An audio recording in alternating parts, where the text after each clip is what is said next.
Namaskar and welcome to Sansad Television. I am Vishal Dahiya and you're watching our show Perspective, where we bring you detailed analysis of key national and international issues. Today we're going to talk about India and South Korea relations. Now, External Affairs Minister S Jaishankar on Friday held wide-ranging talks with his South Korean counterpart Park Jin to take forward the special strategic partnership between the two countries, especially in the areas of trade and defense. The two foreign ministers also deliberated on the Ukraine conflict and the overall situation in the Indo-Pacific, a region that has witnessed growing Chinese military assertiveness.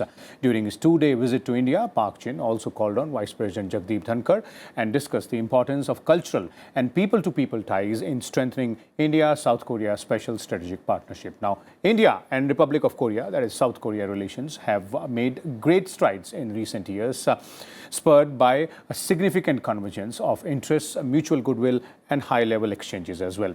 Trade and economic relations between both the countries have also gathered momentum in recent years, with annual bilateral trade reaching approximately $23.7 billion in 2021, as per the data from Korean International Trade Association. Now, defense relations have also expanded in recent years, with the defense industry's cooperation being the mainstay of strategic cooperation between both the nations. So today, we will take a closer look at all these dimensions of the bilateral relations between India and South Korea and try and understand where this relationship, the strategic partnership, is headed from here onwards. And for more on this, we're joined by a distinguished panel of experts. Let me first introduce them to you, beginning with, in the studio, we're joined by Professor Rajaram Panda, former senior fellow at the Nehru Memorial Museum and Library. Welcome, Professor Panda. We also have with us Professor Sandeep Kumar Mishra, associate professor at Center for East Asian Studies in JNU, and Professor Harshvi Pant is also with us, Vice President for Studies and Foreign Policy at ORF. We are also joined by one more panelist, former MS Virendra Gupta is also joining us. Welcome to you as well, Mr. Gupta, to our show. Let me begin with you, Professor Pant, and let's first start by understanding, why both countries are important to each other. India and South Korea we're talking about. We are living in a world, Vishal, where there is a lot of fluidity in the international environment. And in particular, if the center of gravity of global politics has moved to what we now call the Indo-Pacific, then India and South Korea are two key anchors in that, in that maritime zone. And I think that though we have had a historical relationship, the relationship in fact had been very vibrant economically for a long time. But I think the strategic component that is coming into the relationship now is in some ways a reflection of the times that we live in. And for a long time, the argument was that, look, we have had great economic relations with South Korea, but the strategic relationship was ambiguous, that there was no strategic component to the relationship. I think that is changing now with the realization that you have India and South Korea as two very important middle powers that are trying to find their space in an international environment that is becoming constricted. Great power rivalries are rife, institutional fabric is decaying. So in that, if you have two key economic players in the Indo-Pacific trying to move forward with a positive agenda, you have India and South Korea both facing similar security environment in some ways, similar challenges on their borders, similar regional apprehensions about powers that are rising and powers that are falling. Powers are also similar. Exactly. So in that sense, the strategic parameters are very similar. And so they are trying to engage with like-minded countries, and this is an age of like-minded partnerships and coalitions that are emerging. And South Korea has taken that, that to heart in some ways. It has been late to the party, that one must also add. That it took a lot of time in deliberating the Indo-Pacific and what Indo-Pacific means.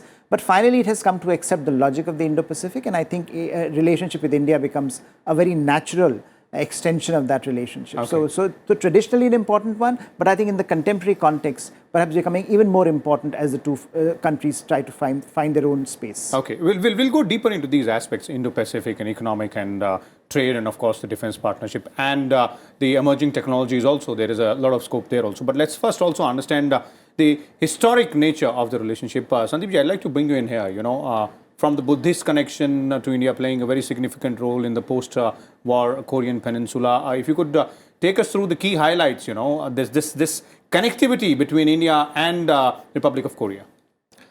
India and Korea, they have been quite, you can say, aware about each other, especially in ancient time. There are stories, especially in Korea, that a princess from Ayodhya, she went to Korea and got married to Kim Suro, of a Korean king, in 4th century AD. So that was our old connection. Then we had also Buddhism in Korea, 372 AD. It entered into Korea, Goguryeo, then to other 3 kingdoms. So it had been a very dominant religion, Buddhism in Korea, for almost more than 1,000 years. Still, it's a very important religion. So those ancient connects are very important for us. But somehow, during medieval period, our connects have been less, you can say, prominent. But in the modern era, I think when Korea got independence, even during colonial period, I think our leaders in India and their freedom fighters in Korea, they were aware about each other's struggle, and they used to encourage each other. Several times, actually. Both countries share the same Independence Day? Yeah, and 15th August, I think. Although years are different. Theirs is 1945, we are 47. 47. And actually 15th August 1948, the South Korea became Republic of Korea. So establishment of Republic of Korea, that is South Korea, is also again 15th August. So we share lots of things. The most important connection during modern period has been during when Korea got divided. And I think a UN temporary commission went to Korea. The head of that temporary commission was an Indian, Mr. KPS Menon. And he supervised elections in southern part of Korea, and Republic of Korea was born. And then I think when Korean War happened, at that point of time also, India provided lots of, you can say, input to, to some kind of peace settlement and others. Initially, there were no takers of our proposal, but finally, July 1953, when they signed armistice agreement, it was largely on the model of India, actually Indian proposal. I think we have a very important, and then there were prisoners of war problem, and an Indian custodial force, they went there. India was chair of Neutral Nations Repatriation Commission, and we successfully repatriated almost more than, I think, 11,000 soldiers from both the sides. So I think India has a very strong connection, and I think in Cold War days, unfortunately, India and South Korea, they were in the different teams. Like India was non-aligned, whereas South Korea became immediately, after Korean War, they became security ally of the United States. So that created kind of gap between us. But still, the goodwill, ancient goodwill, as well as our important role during Korean War period, had been appreciated quite well in South Korea. And in the 1990s, when we started opening up our economy, and when Korea also started looking for more markets, I think we got reconnected. So that gives us a sort of an outlook as to how old the relationship is. That's one, and how deep rooted it is in terms of cultural exchanges, in terms of if you look at it from Buddhist angle also. Professor Panna, how would you analyze or summarize this bilateral relationship between India and Republic of Korea, and given the fact that both countries are almost of the same age from their independence point of view, and same challenges as Professor Pant was also referring to. If I can add something more to what Dr. Sandeep mentioned, I think historical connection, that connect is already has been highlighted, and he also mentioned about the princess from Ayodhya. The name was, I think, Suriratna, and almost about 70% of the Korean people bearing the name Kim, they actually trace their ancestry to that dynasty. That is number one. Regarding the Korean War situation, India had played a very, very important, significant role, especially to add to what again Sandeep mentioned. India had sent one medical team who took care of the wounded soldiers and all, and which created a very great goodwill among the Korean people. The division of the Korean Peninsula and the 3 years long Korean War created some ideological divide. But India still continued to play a very neutral role. And when the peninsula was fragmented into North Korea and South Korea, India put equal emphasis, equal importance to both the parts of the Korean Peninsula, and established diplomatic relations with both, which continues to be relevant even today. In fact, I would say its relevance is much more today than in fact it was at that time, because of the North Korea's nuclear missile development program, missiles firing. I think I have been urging also in my, in some of my writings that why India remains very reticent even till today, and not to volunteer to take some important role to mediate or at least to reach out to the North Korean leadership, and also to the extent of suggesting in one of my writings that India can, now that we are holding the G20 presidency this year, I think it will add to our stature and also profile in a very massive way. If suppose we reach out to US President Joe Biden and offered to host a summit meeting between the North Korean leader and the US President here in our Indian soil, I think that will be very great statesmanship role for, I think, Prime Minister Modi. Of course, there are if we connect the historical situation, the historical part of the relationship with the current phase of relationship, this directly or indirectly does have a very, very significant, important role. Because we have that trust, and that trust cannot be earned overnight. Indeed. Yes. That has been long forming. It has been a history which we are building upon. But since you mentioned the diplomatic relationship part, I'd like to bring in Ambassador Gupta here as well. Ambassador Gupta, 50 years of ambassador level relationships between India and South Korea. How would you summarize these 50 years, the way the relationship has developed over these 5 decades, and in fact the council level relationship was established even almost a decade before that as well? Has developed as it would develop between any two nations. And one of your panelists did mention about the Cold War problems, which reflected on India, South Africa, because South Korea was aligned to America, and India was seen differently by America and the countries allied to. So I think it was natural.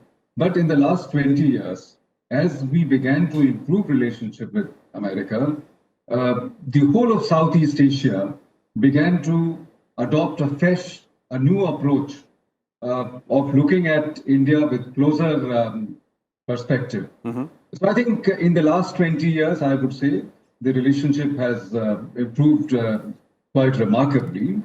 Our trade and investment is there to show.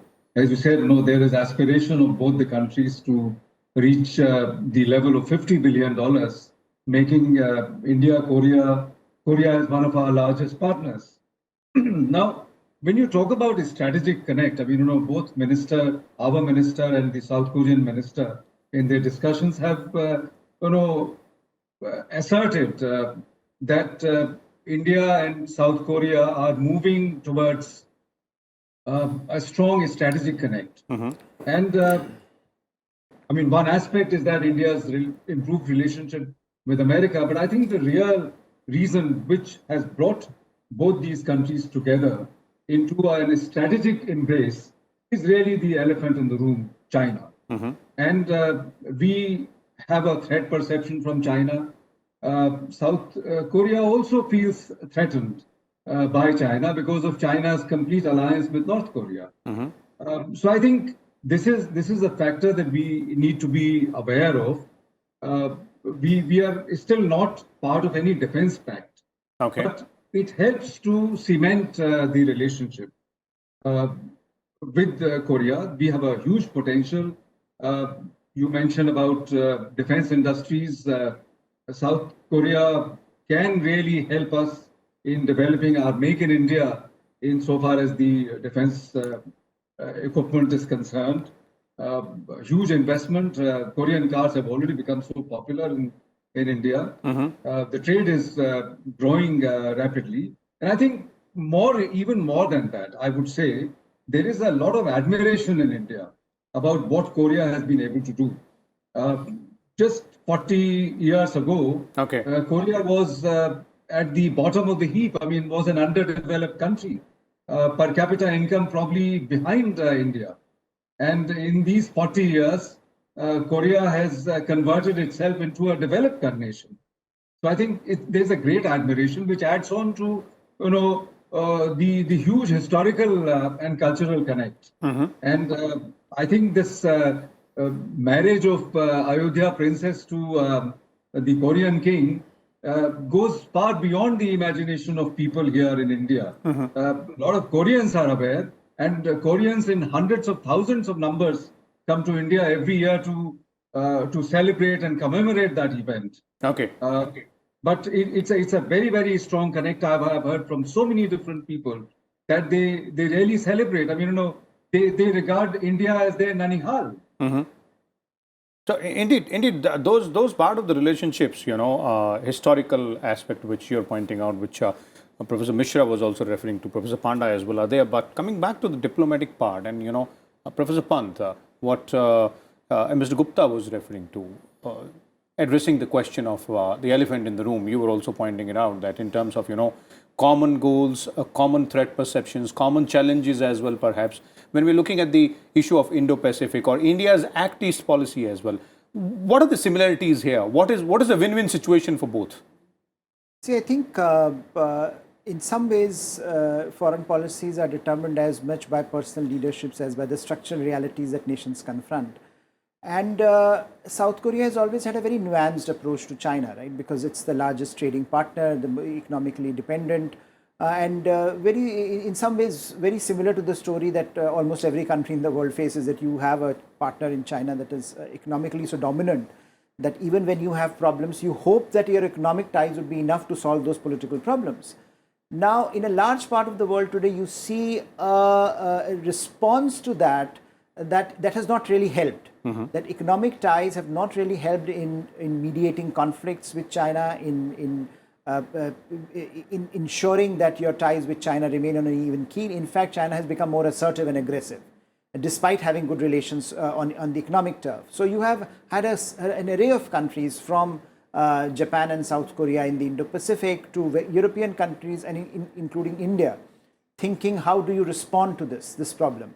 So South Koreans always have had this thing that, look, China is the economic partner we will have, and America is a security guarantor we will have a defense relationship, and we'll manage it. I think that is coming under strain as we are looking at the dynamic of the Indo-Pacific and as we are looking at China's rise in dramatic ways. And so some recalibration is happening. Now, we have seen some, I think, change in the last two administrations. The previous administration in South Korea was much more reticent to upset the apple cart.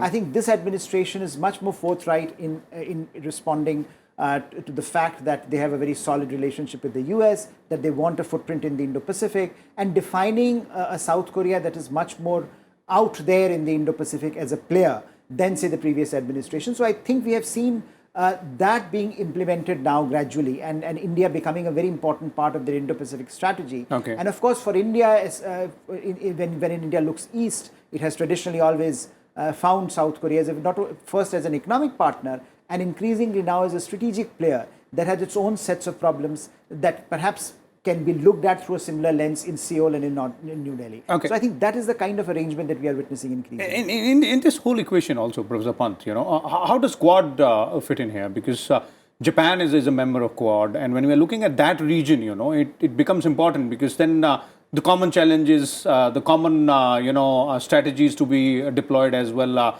There's another player out there as well.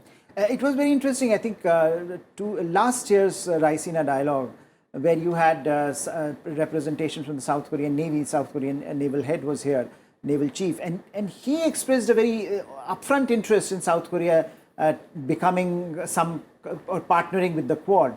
Although it did not get sort of the governmental response and from Seoul of that kind, but I think certainly at a level where you look at the naval component, there is a great degree of interest in the Indo-Pacific in a number of countries. And South Korea, I think, has been very upfront about its desire to work more closely, not joining as a formal entity, but perhaps Quad plus arrangements whereby you have partner countries that have similar threat perceptions if they can possibly work in the maritime domain. And that had been an interesting idea. It remains to be translated into action, but I think at the level of ideas it's still there. It's still there, and South Korea has sort of shown its willingness to go ahead and take one step further ahead. That also becomes more interesting. But Professor Mishra, before we head into the break, your views on this partnership angle and this, this entire issue of how both these countries look at, some of the regional challenges or the global challenges as well, and have the answers to some of them also, perhaps just some of them, and maybe some other, these challenges will have to be resolved by both of them coming together, or maybe with other partners also. I think what you've been discussing, I think South Korean President Yoon Suk-yeol, present president, he has openly expressed it that South Korea wants to become member of Quad. Means the problem is that actually Quad country, they have to invite South Korea, and there are different dynamics of that. We know, but South Korea at this point of time, South Korean government officially they have expressed their willingness to join Quad, and I think it's very good in the sense that India and South Korea now we are on the same page, because we have, can say they have also Indo-Pacific strategy. December last year they announced. They have also announced their willingness to join Quad. At the same time, India and South Korea, both of them, they are concerned about China, but at the same time, they know that China is a very important economic partner, so we have to deal with China much more delicately. So overall, it seems to me structurally, I think we have been quite, you can say, positioned in a manner where we can cooperate, and bilaterally also. I think as Harsh was mentioning, the structural region, personal region. I will say that present Foreign Minister of South Korea, Park Jin, he had been an India lover for a very, very long time. I know him for last, I think, more than 20 years. And I think he had been coming to India before becoming to Foreign Minister almost every second, third year. He participated in different, he came to JNU also, he gave a lecture. He participated in India-Korea Forum. He knows about Indian Bollywood like more than me, I think. So I think this person, Narendra Modi, our Prime Minister, he has been also quite, you can say, he's a symbol of kind of personal diplomacy, connecting with top leaders of the world. So I think structural and personal, both regions are quite well there. And so this combo is something which is working right now. Professor Bana, from your perspective as well, when we are looking at this diplomatic aspect of this relationship, the way we have developed, and you were earlier talking about how India can go ahead and play a much larger role in the Korean Peninsula now as well. That would mean reciprocation from the other side also. South Korea, we have, have a historical relationship and a nice, wonderful diplomatic relationship as well for 5 decades. Steps which can be taken, which will be acceptable to both sides. In fact, what I mentioned is that it is the job of the diplomats from both sides to come up with certain ideas and advise political leadership. But a couple of additional points that you talked about the Quad. You see, Quad, if we now the question of possible expansion of Quad from 4 to maybe inviting having more members. If we go back to 2007, when for the first time the Quad idea was floated by the former Prime Minister Shinzo Abe when he addressed the Indian Parliament in August 2007 during his first tenure of Prime Ministership. That time. There were reservations even within India also. There were even among the academic within the academics also there were division of opinion. Same also in the political establishment. Australia was very much not welcoming to the idea, but things have changed. I mean the geopolitical strategic narrative of today is much different than what it prevailed in 2007. So there is a possibility that the possible expansion of Quad is not something unthinkable to my understanding. And why only South Korea? Even we also keep hearing that there are more Asian countries like say Vietnam or even Indonesia are potential partners at the same time, because the common viewpoint which has actually brought these countries together is the one nation which remains as the elephant in the room. We are all concerned about China's rising assertiveness. At the same time, we cannot challenge. We have to cope with the Chinese challenge, and how to deal deal with China because the Chinese almost all the Asian countries' dependence on China economically is so large, so huge, that we cannot do without dealing with China. Okay, and that's where the solution has to be found. Yes, looking at common perspectives, common goals there as well. We'll take a short break here. Please hold on to your thoughts. We'll take a small break, but when we come back, we'll also talk about the economic aspect of this bilateral relationship, the defense aspect as well, the strategic partnership which we're talking about, and what more are the areas, other areas specifically in terms of emerging technologies where both countries can be helpful to each other. Stay tuned.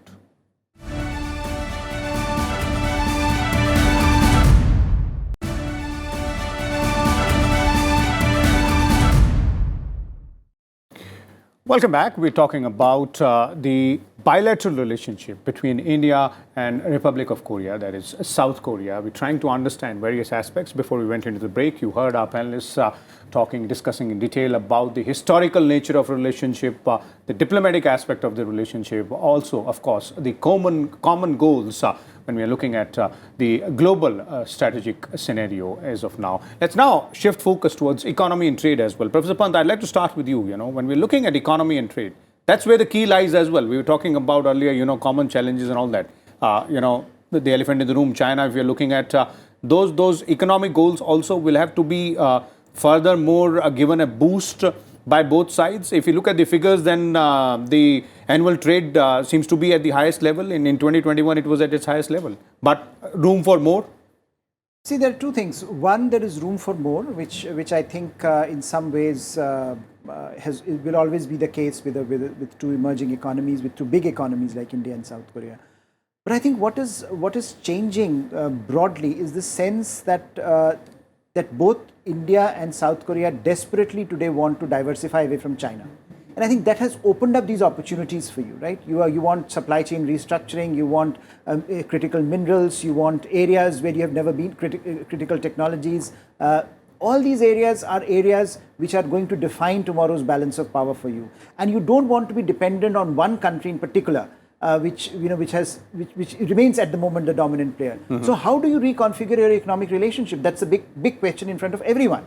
Every nation is facing that challenge. And I think that consensus that today you have, that we don't want that kind of a relationship where you become vulnerable. And I think that's where India is, that's where South Korea is. And I think that opens up enormous range of possibilities. Okay. And I think we are today looking at, of course, the numbers going up, but we are also looking at, I think Indian Commerce Minister has talked about the trade imbalance in the trade between the two nations, and that certainly we need to work towards a more equitable. And so I think the CEPA, that Economic Partnership Agreement with South Korea, according to many in India, has not worked to India's advantage. That we need more openness from South Korea. But there's been ongoing work to go ahead and improve upon that. Almost 8 round of talks, I believe, has happened. So those talks have been going on, and I think there is a need to revise and upgrade it. And that's where we are moving. And I think therefore this moment becomes very important, because today you're looking at economics from a strategic vantage point. Till yesterday it was purely an economic calculation. Today it has changed, and I think that's what makes today very exciting, full of possibilities, where you will not only see an expansion in numbers that you want, in terms of the volume, but you'll also see a more equitable assessment from both sides as to where they want to go in this economic. Okay. Mr. Gupta, would you agree with what Professor Pant is saying, that economy and trade now has become strategically important, and more important rather than perhaps what somebody could have believed it would be? Well, it is. In fact, I agree 100% with what Professor Pant has said. It is important for both countries to diversify. And over-dependence, I would say, on China. We have adversarial relationship with China in terms of political and defense level. And yet, China is one of our largest trading partners. So that is an anomaly. South Korea also faces the similar anomaly. So I think it is in both countries' interest to reduce dependence on China, reduce the bilateral trade with China, and look for other partners. And I think there is so much of synergy which exists between two countries. And there is a good climate. There is a good political climate between the two countries. There is growing convergence on strategic issues. So I think the climate is very conducive for a more improved economic relationship. They can be both ways enhanced level of investment, which will help generate employment. And I think we have to learn something from South Korea, which is an export-led economy, and how they have undertaken manufacturing, exporting from there. Prime Minister has been emphasizing a lot about Make in India.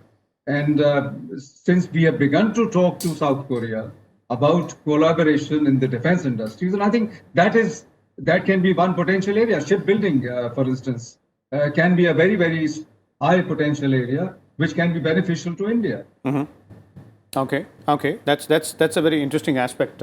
Looking at prospective aspects there, Professor Mishra, in your views, when we're talking about correcting this anomaly, from the economic and trade point of view, and let's look at it not only from India's perspective, from South Korea's perspective as well. What are the areas which you believe can be, the focus areas from here onwards, going forward in the next decade or so? I think both the countries, they have been working on that. Actually, I can update the figure that 2022, our bilateral trade has been almost 28 billion.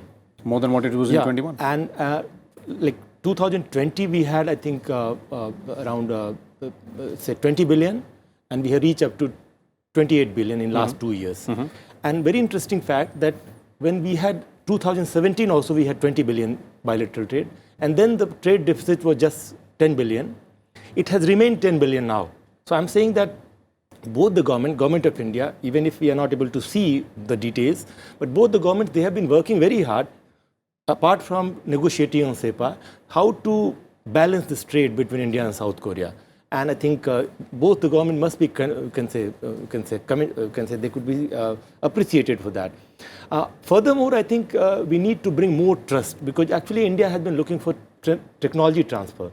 So we, like say, suppose LNG tankers, or say ship manufacturing, or say some other, you can say, automobile sector. So Indian companies and Indian government has been saying that if South Korea can share more technology with India, that would be good for us.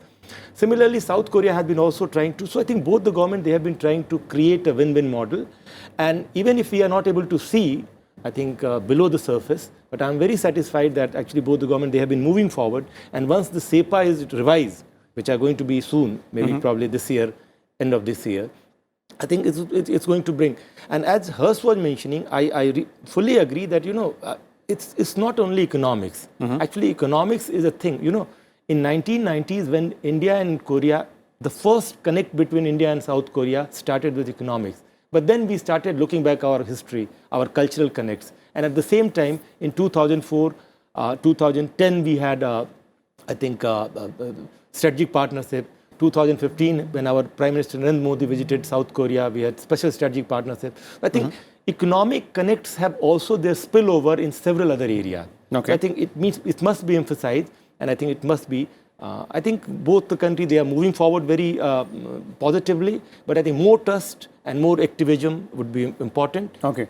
Hopefully it would be done. Okay. More trust, more, looking for various aspects. Professor Panda, but when you're talking about, looking for areas to diversify, that's one aspect. But from the other point of view, from the younger generation point of view as well, there's an India-South Korea startup hub, which is very, very popular, There are a lot of joint ventures coming up from both sides, youngsters working on that as well. So perhaps innovative ideas like these, or maybe we can look beyond the traditional aspects of economy and trade? Yes, I do agree with you. But let us not overlook one very significant and important fact. We have a large population. And when we see the bilateral trade volume, which is against us, there is a big deficit. Let us not simplistically view these, because we have a very big domestic market, and the policy of the Indian government has to be also towards how to protect our domestic industries. If we keep on importing products which are going to affect adversely our domestic industry, government has to, government of India also has some responsibility.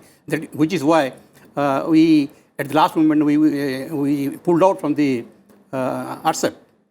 That is number one. Number two, when India launched its economic liberalization policy in the early 1990s, we also should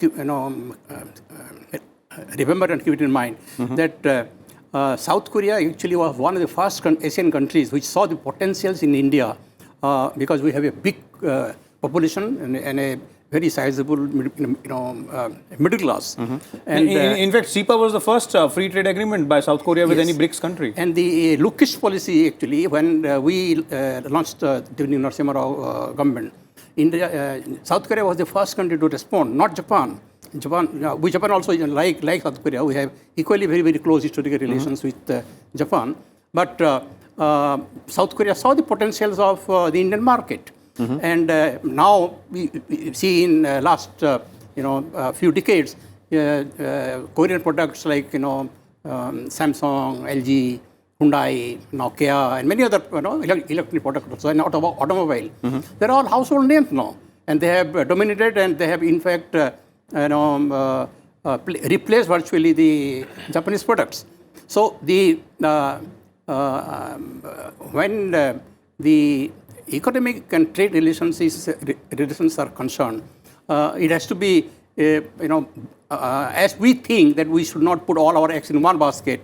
Similarly, any trading nation also will view from the same perspective. Yeah. Similarly. So this is a very ongoing process, and wherever, and that is the job of our political, economic ministers and leaders to engage whenever there are any contending issues will crop up, and solutions have to be found out, and they have been doing it, and I think the future looks very rosy because there is mutual trust, which is very, very significant and which is very important.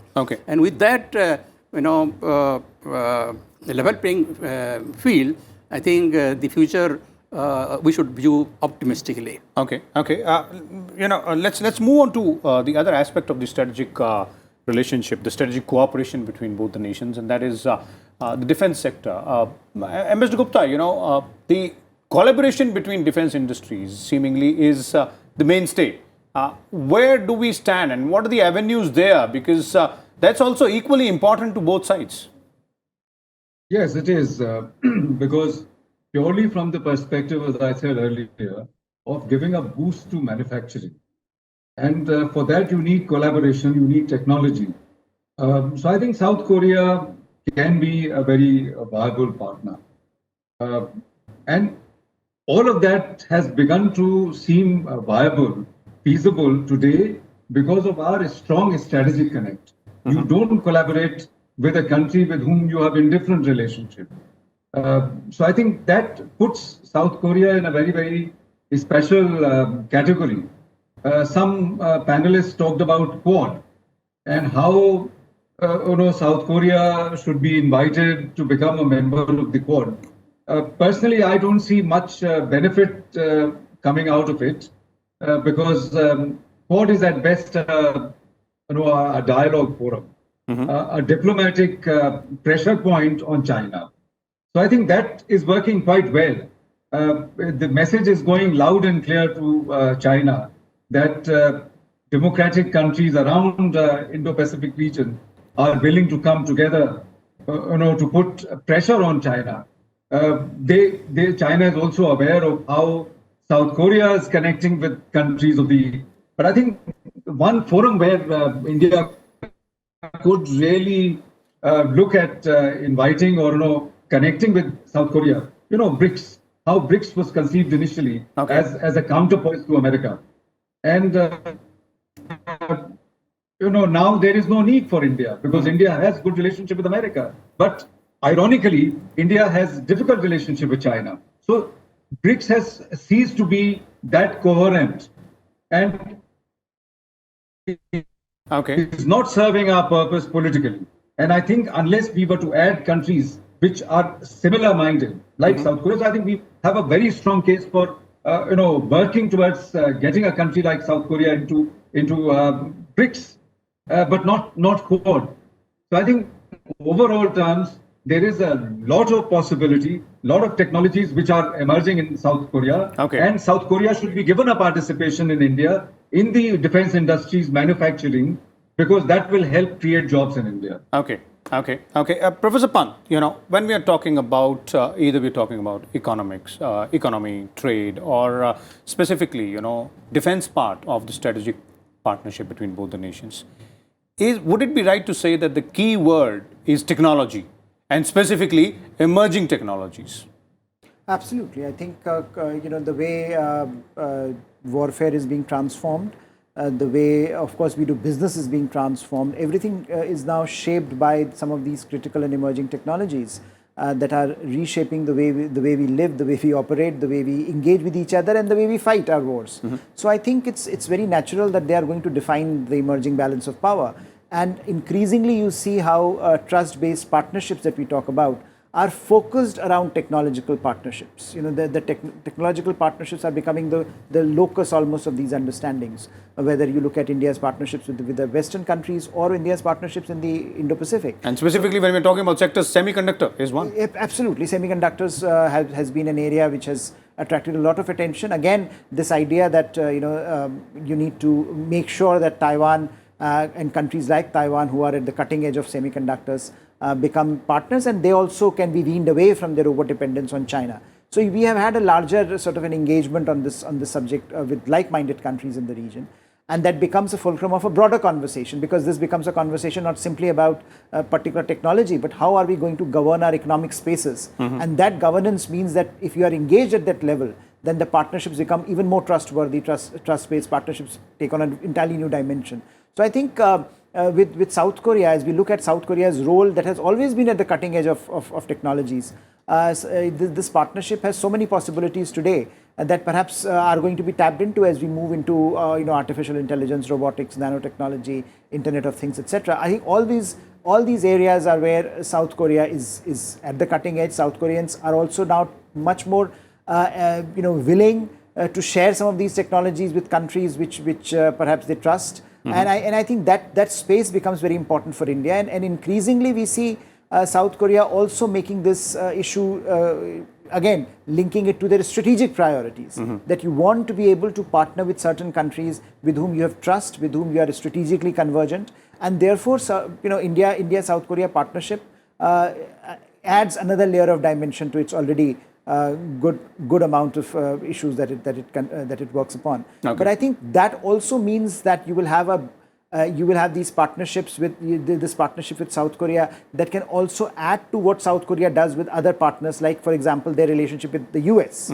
And now that you have India and the US working very closely on emerging technologies, you can have a trilateral engagement there where South Korea is involved. And I think those are the kind of trilaterals and the kind of partnerships that are going to drive these conversations in the absence of a broader multilateral agreement on any particular aspect of these engagements. Okay. So looking at it from not only bilateral point of view, but from trilateral or multilateral point of view as well. We were earlier talking about Quad. That's also a platform for more further engagement between these nations on various aspects, specifically the supply chain management in the post-COVID. Even emerging technologies is part of Quad. Yes. It is indeed a very important part there as well. So there are a lot of avenues. Professor Mishra, not just emerging technologies, but focusing more on public infrastructure, focusing more on connectivity as well. When we're talking about these two nations, a lot of avenues to look forward to.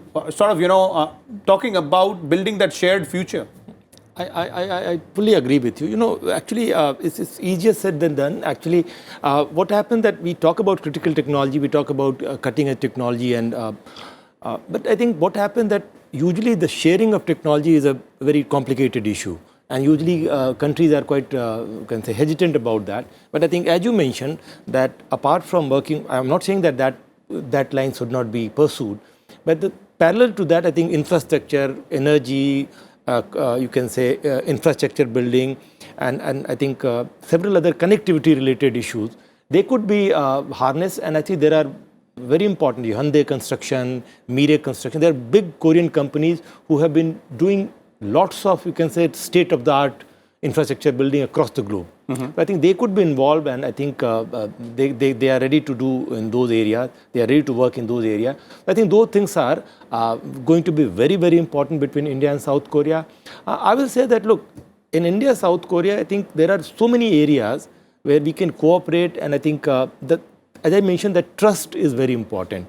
And at the same time, I would also emphasize that the recognition that India and South Korea, we are very good partner for each other. I think probably it is the first time in a very long history of ours when top leaders have been recognizing those things, and they have been working on that. Because until unless you do that, because otherwise there are going to be some obstacles here and there, and they can create some delay in our bilateral engagement. Okay. So I think there are many areas. I think I can name you you can say Internet of Things, which Samsung has been promoting. Like say, South Korea is quite worried because at you can see like Korea is a export-led economy, and their GDP, 60-70% of their GDP is constituted by external trade, and out of 60-70%, 25% alone with China.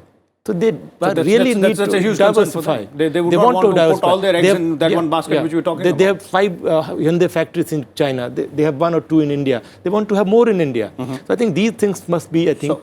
There are avenues and options for pursuing further things as well. Professor Panna, final question to you before we wrap this up in terms of what are we looking at when we're talking about more avenues, more options being available, areas like emerging technology, of course, the other panelists were referring to, but connectivity projects, public infrastructure projects as well, trying to figure that out because perhaps we've now comfortably moved beyond that trust factor now. We have that trust between each other. It's just building upon that trust and moving to the next step. Yes, I fully agree with you. Only one point probably we have not discussed in this session today is we have not discussed about the issue of maritime security, which is again extremely important for us because of Chinese. Indeed, Professor Pant also referred to that. Yes, yes. Chinese incursion in the South China Sea and also the other like island developing activities in the South China Sea, and also it has got these territorial problems with many of the Asian countries. So the maritime security cooperation on that, then disaster relief, rescue and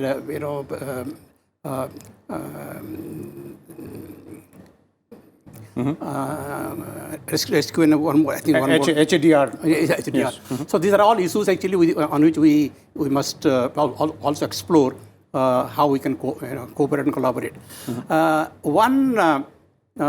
Two related issues about the economic areas. One is when the cooperate actually originated in China, many of the Japanese and South Korean companies pulled out from China, and they started relocating to other countries. That was a very good opportunity for us to attract,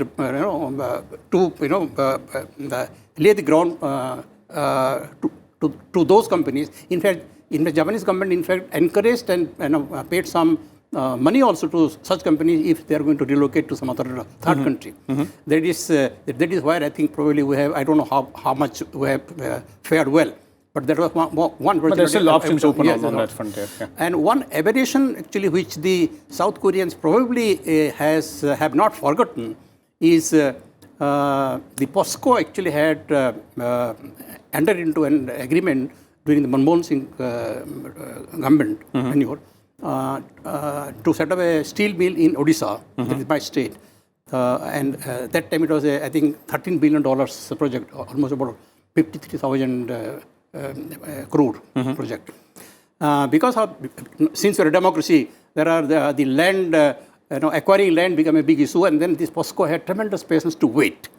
And finally they had to pull out because that project could not. Okay. So I get sometimes a feeling that this might have spread a kind of cautious approach towards the other potential investors to think before taking a firm decision. But that seemingly is being taken care of when we are talking about ease of doing business, the way we are attracting FDI from South Korea as well.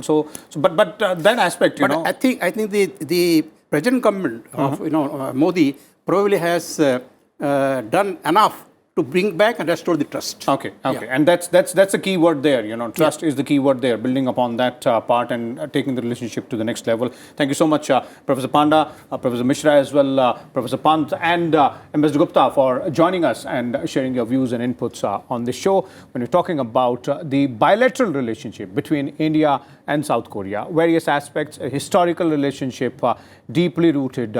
Both countries understand each other. Both countries seemingly have common challenges in their specific regions, respective regions, as well as the global strategic issues when we are looking at them. So in more ways than one, there are options available for both countries to tie up on various fronts. We'll keep a close watch on all these developments and come back again with a different topic. Till then, keep watching Sansad Television. Thank you.